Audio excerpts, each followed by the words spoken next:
जीवन में आप लोगों को ऐसे अनुभव से गुजरना पड़ा है, इतनी छोटी आयु में, वो भी दूर, अकेले।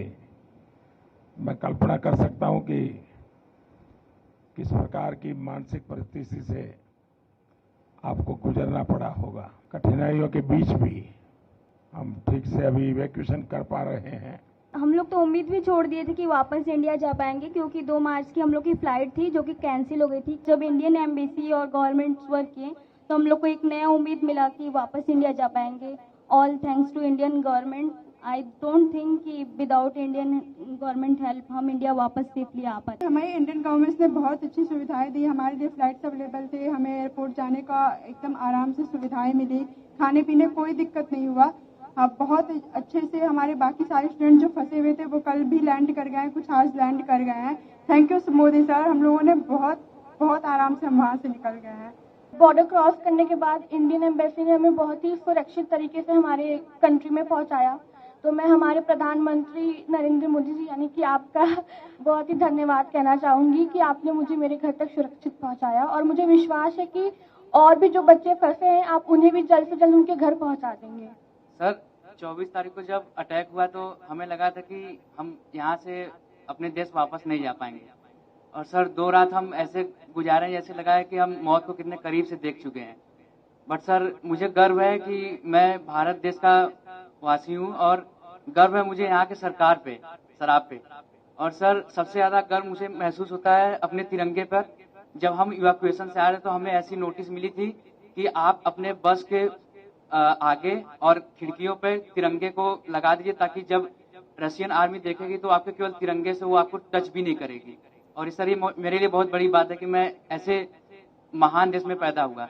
उस ड्यूरेशन में हमारे पास कोई होप नहीं था और single hope only is this कि हमारा government and first of all sir specially you sir भगवान के बाद अगर घर में नाम लिया जा रहा था तो सर वो आप थे। मोदी जी हमें बचा लेंगे, अब जो भी कर सकते हैं मोदी जी कर सकते हैं। अब इससे बड़ा हम कुछ कह ही नहीं सकते सर। पेरेंट्स सब होप खो देते हैं सर, क्योंकि हमें बचाने के लिए हमारे पेरेंट्स कुछ भी कर सकते हैं, पर उस सिचुएशन में sir parents can't do anything and that time they are all wishing from God and they are always, I have no word sir. घर में 100 बार नाम सिर्फ आपका लिया जाता था कि मोदी जी कुछ कर लेंगे, वो ही कुछ कर सकते हैं, अब कोई कुछ नहीं कर सकता। First of all I would like to say that पहली बार हमने इंडियन झंडे की ताकत देखी। हम जब बस पे जाते थे तो करीब 25 चेक पोस्ट हमें मिली जहाँ पे हमारी चेकिंग हुई, आर्मी अंदर आई, बट उन्होंने छोड़ दिया हमें, मतलब हमारे फ्लैग को देख के छोड़ दिया। इवन जो अदर कंट्रीज के बच्चे थे, नाइजीरियन, मोरक्कन, वो सब हमारे झंडे को यूज करके वो लोग वहां से बॉर्डर क्रॉस कर रहे थे।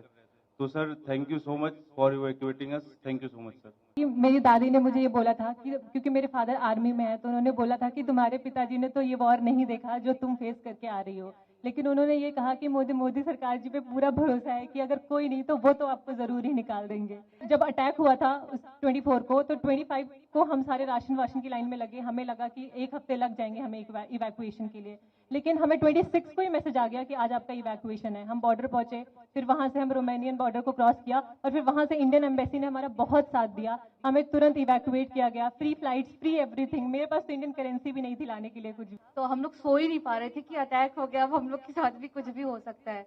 और जब हम लोग स्टडी के लिए गए थे उसके जस्ट 1 हफ्ते बाद मेरे पिताजी का देहांत हो गया।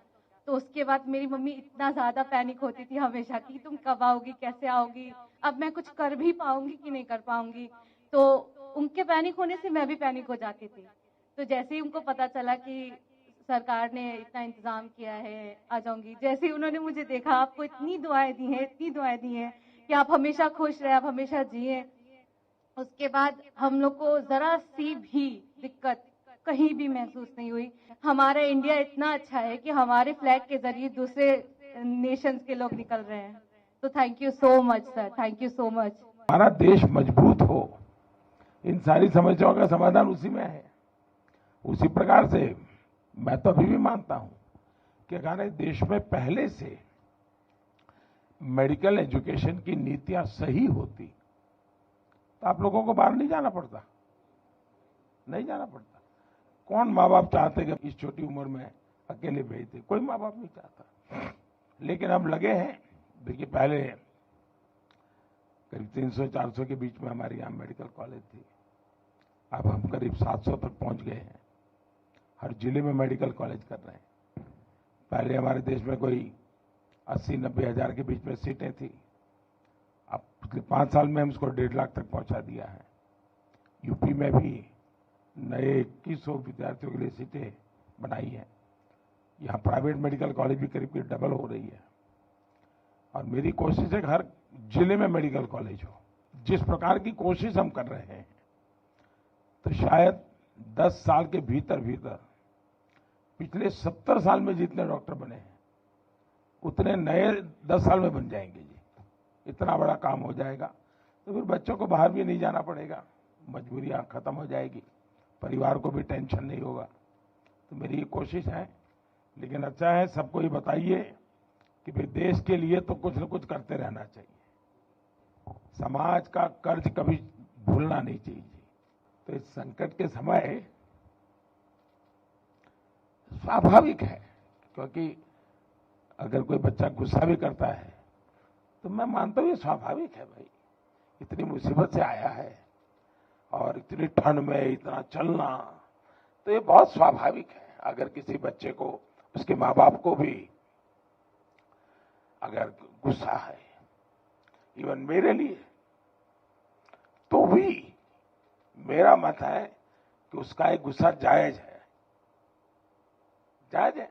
खैर, जब समझेगा, मन शांत होगा, तो फिर प्यार भी करेगा।